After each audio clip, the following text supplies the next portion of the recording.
I really concentrate and think, my past doesn't seem so incredibly beautiful. It has its ups and downs the same way as the present does.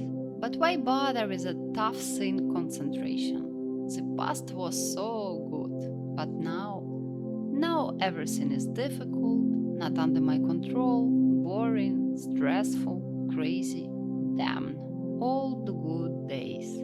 I wish I could go back and live them again. Even my mom says that life was easier, and Granny agrees. It was different, good different, except few days when they didn't have food because they couldn't find work, or maybe also those days when the pharmacies were running out of painkillers exactly after her surgery. But that fresh air, and an ice cream made of real milk, and birds were singing so charmingly when she was waking up at 5 in the morning to milk the cows, so the ice cream factory could make an ice cream which she would buy once a month, maybe twice. Doesn't seem that great. But Granny disagrees, of course. She's an old wise lady, and maybe she knows better. But what about me? What about you? What about all the people who feel the past is better to compare to what the future holds? I've tried to find an explanation and stumbled upon declinism. In simple words, is a tendency to believe that the worst is to come. Findings have suggested that we tend to remember the positive outcomes of our life from our early childhood or youth more than the negative outcomes. That is why we tend to see our past as more favorable than the uncertain future. And no matter how we try to reason that there are objective increases in education, the standard of living, equality, life expectancy, and much more, some of the people, like my mom or granny, and even me sometimes, still believe that the past was better and the future will be worse. And while we are looking back to the delightful past or focusing on the uncertain and most likely scary future, it is easy to lose sight of our present life and what it holds. This can make our life quickly pass by without the enjoyment of the present. I've just met with my friends for a cup of coffee. The weather was incredible, as we all like, not too hot and not cold either, and we wanted to discuss our little project that we've been postponing for a couple of months. As we were sitting on the grass in the park, we let our memories lead us through the concert we attended a couple of years ago. Actually, we all got drunk and didn't remember much. But wasn't it fun? It was. About our trip to the seaside, that's when I broke my leg.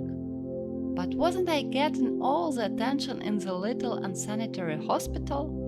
And about our dance school. The coffee got cold and the time passed fast. We all had to run. See you soon, and next time we'll definitely talk about our little project. After the meeting, though as always with a warm feeling after seeing my friends, I thought, one more time we found ourselves romanticizing the past and longing for things to be the way they were. We simply edited out the bad parts, believing that if we could live through those days again, we would be happy. Really happy. And we, if I've been honest, simply wasted some precious time talking about long past instead of focusing on how to improve our present and finally get into that project of ours.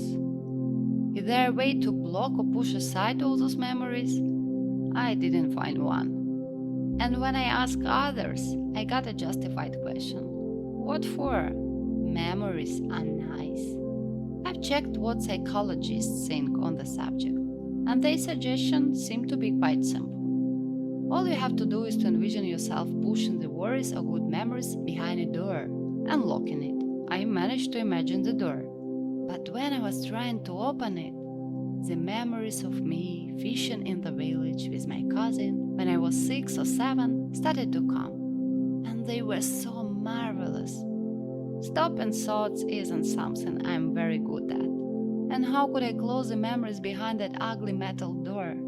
I let them take me, warm my soul, and actually, I fell asleep for 20 minutes to wake up stressed, remembering the approaching deadline. Everybody knows that you can only change what is in the present, and you should focus on it. But that is so hard at times, especially when the past droning you back, calling for your attention. But I got very serious. Put together a list of things that I can focus on instead, like working on my YouTube channel, starting my own website that will help me to be as creative as I want. And the rest of the list was not that interesting, just work related things. But something started to trigger my worries about the future. All those what if questions. What if I can't? What if it will not work out? I was pushing those thoughts away and was doing a pretty good job for a couple of days. But then I had to visit my mother, and we talked about the times I was small. Was it hard to get back to the list? It sure was. I imagine that people tend to be quite different in the things they think about. Some people are always thinking about the future and the good and bad things that might happen to them. I have a few friends who do so. Some are stuck in their past, like my granny, and many others. And there are lucky ones that have their mind mainly in the present, without much thought for the past or future. On the other hand, if done in the right amount, bringing memories might help us learn more about ourselves. Maybe it gives us a better picture of how we've changed over time and why we do what we do. Maybe it all comes down to what you are gaining from thinking about the past. If you felt that you are drawing lessons from the past, why not? If it just to feel good, even about the things that weren't that good, it's time to stop and think.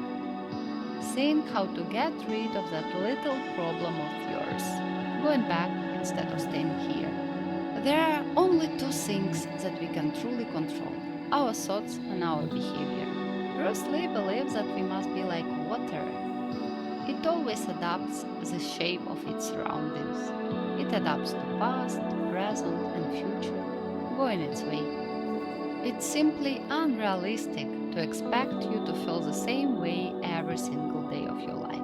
But it is very likely to find the way to be like water and adapt your thoughts to your current reality so you feel your life and live in the present.